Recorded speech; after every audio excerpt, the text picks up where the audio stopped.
Bienvenue dans cette nouvelle vidéo que je suis ravi de vous partager aujourd'hui. Donc les animaux nous invitent à l'instant présent.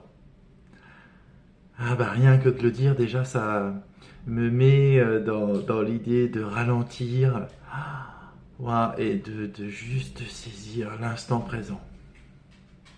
En fait, les animaux nous disent euh, il n'y a pas de notion de temps. C'est nous, en tant qu'humains, qui avons besoin de repères qui définissons le temps. Et donc, en fait, on a besoin de ça pour se rassurer.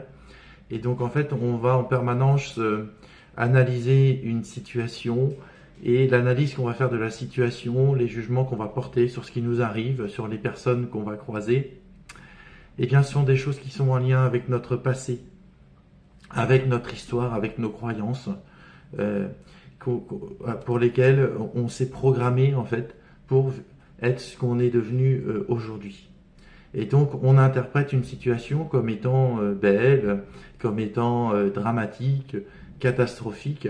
En fait, ce qui arrive à nous n'est rien de tout ça. C'est une situation qui se présente. Et en fait, ça va être la façon dont on va observer ce qui se passe qui va nous permettre de plus ou moins bien le vivre, ce qu'on pourrait se dire. Alors, quand on a un animal qui rencontre un problème, qui a un problème de comportement, ou qui a une maladie, eh bien, en fait, quelque part, inconsciemment, on l'a généré. Et en fait, on va pouvoir, en se mettant dans l'instant présent et en se reliant avec notre animal, eh bien, on va pouvoir modifier la situation. Parce qu'on est vraiment très puissant sur le plan de la pensée. Et donc, on a cette capacité de modifier les événements. En entendant que la situation qui se présente à nous, que nous montre notre animal, pour qu'on l'observe, est le fruit de quelque chose qu'on a programmé dans le passé. Les animaux sont là pour nous montrer des choses, nous montrer notre vraie réalité, nous montrer ce qu'on est dans l'instant présent. Pourquoi? Parce que eux, ils ne vivent que dans l'instant présent. Ils ne se préoccupent pas du jour où ils vont mourir, par exemple. Ils ne se préoccupent pas de ce qui s'est passé la veille, de la souffrance qu'ils ont vécue. Ils vivent là, ici, maintenant. Et donc, quand les animaux vont ressentir une souffrance, ils vont la vivre présentement, comme disent les Québécois. Ils vont la vivre dans l'instant. Et c'est très différent de nous, de la façon dont on va vivre la souffrance. Mais la façon dont on ressent la souffrance peut être modifiée si on va modéliser la façon dont les animaux font. Et en fait, on peut tout à fait le faire. Et en fait, une situation qui nous paraît au premier plan problématique, eh bien, on peut la regarder d'un autre angle. Et en fait, on peut s'apercevoir que parfois, elle n'est pas si problématique qu'on aurait pu le penser. Et parfois, moi, je me suis rendu compte dans ma vie qu'il y avait des situations où c'était pas si dramatique que ça. Et parfois, il n'y avait pas forcément de problème. Et qu'en fonction de mes croyances, de mon éducation, la façon dont je me suis construit, eh bien, fait que je regarde une situation et que je la définis comme problématique. Alors qu'en fait, elle ne l'est pas forcément. Ce qui nous arrive est le fruit de ce qu'on a pensé auparavant. Et le fruit simplement de ce qu'on a programmé avant, consciemment ou inconsciemment. Et ça, c'est vraiment quelque chose d'important et les animaux, ils nous le rappellent bien. Et dans la pratique, si tu te mets à observer ton animal, tu vas voir que s'il a un problème, s'il est malade, s'il a un problème de comportement, tu vas voir que la façon dont tu vas réagir va amplifier ou réduire le problème qui est apparent. Par exemple, quand ton animal va mal, il présente une souffrance particulière, eh bien si tu t'affoles, si tu mets un émotionnel très fort, eh bien tu vas amplifier le problème de l'animal. Mais tu peux expérimenter que si tu réagis et que tu dis que tout ce qui t'arrive est ok, que tout est miroir et que ton animal te montre ta réalité profonde intérieure. Donc là, le regard que je te propose, évidemment, ça déconstruit toute ton éducation, tout ce qu'on t'a appris et de dire que le problème c'est la faute de l'extérieur. Et en fait, non. Donc c'est vraiment se remettre en cause en permanence. Et c'est ça la clé qui va faire que ça va s'améliorer pour ton animal. C'est parce que toi, tu vas entendre que la cause profonde vient de toi-même.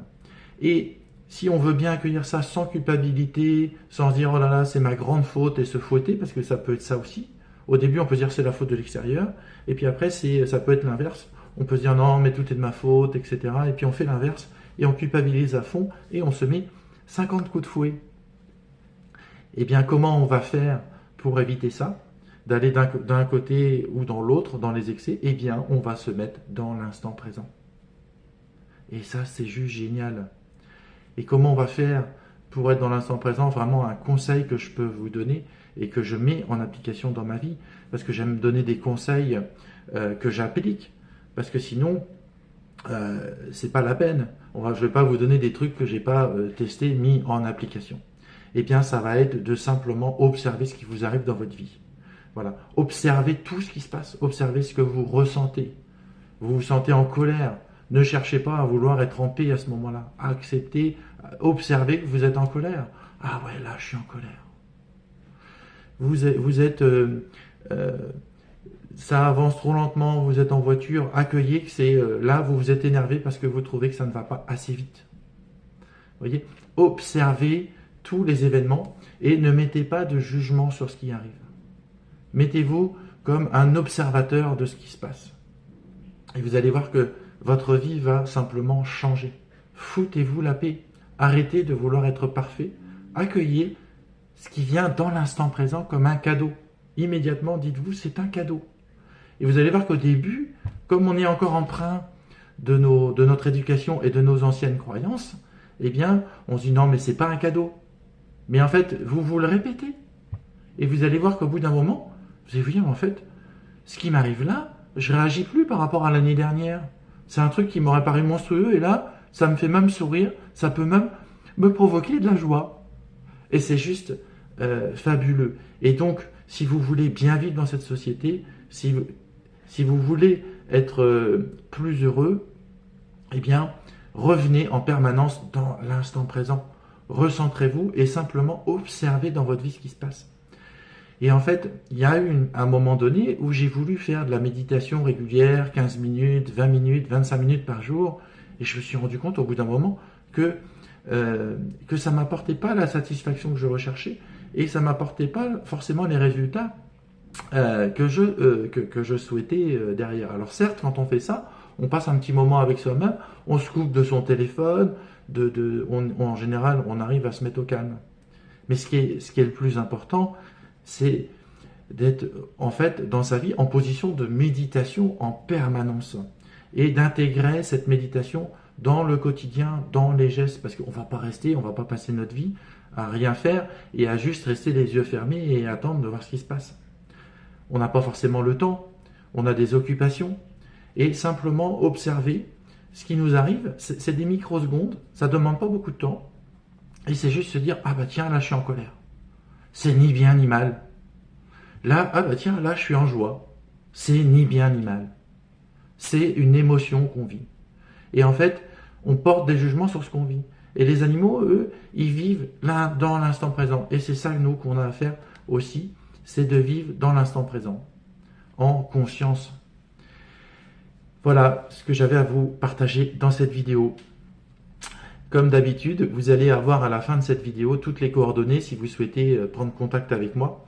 Vous pouvez télécharger l'e-book qui est gratuit avec les conseils de Dayla que j'ai canalisés, que vous pouvez avoir sur mon site internet grâce à un merveilleux pop-up. Et vous pouvez prendre rendez-vous avec moi, réserver vos 30 minutes de session de clarté que je vous offre.